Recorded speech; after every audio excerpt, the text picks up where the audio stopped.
waxaa laga yaabaa inaadan inta badan arkin sida ay u tabiyaan ciyaaraha saxafiyiinta ka faaloota ama ka tabisa ciyaaraha garoomada iyo sidoo kale meelaha kale ee ciyaaraha lagu tabiyo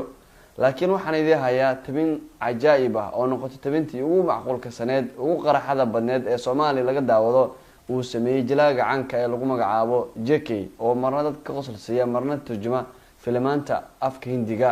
jilaaga afka ee ka tirsan Astaan Films ayaa ka qayb galay toddobaadkan ciyaar furtaan oo u dhaxeysay Astaan Sports iyo Astaan Films taas oo qayb ka ah tartanka ciyaaraha ee Astaan Media waxaana ciyaartan ka dhacday garoonka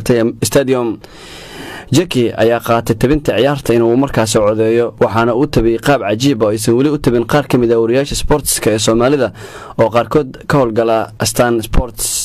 waxa aad soo jiitay aniga iyo sidoo kale saaxiibo ka tirsan Astaan Sports qaabka uu Jackie u tabanayay isagoo fariistay dhulka garoonka ah si uu ciyaarta ugu dhawaaqo ciyaartoyda isla markaana uu u sameeyo xamaasad hadaba waxaan la wadaageynaa daawadayaasha barnaamijka Layaabka Sportska muuqaalkan ku saabsan tabintii cajiibka ah uu sameeyay Jackie ciyaarta ay socotay واجيكي oo tabinay ciyaar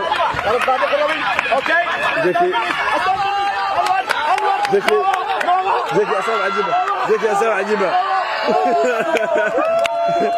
جيكي أسامة عجيبة سوى عيادة تبناي ولقينا waxay arki jirnay wariye fariisana kursi ku fariisay la kuuriyan waxa cusku la xaday wariye fana waa جيكي عادي ما يا وتا كولومبيا براو هذا الثاني وتا براو جيب براو رجال أزار عجائب براو قاعد من هنا وتبتي وص سومال وعجب سنة ولي ساعة لو متبن كذا يلا منك ولي عمو صعدة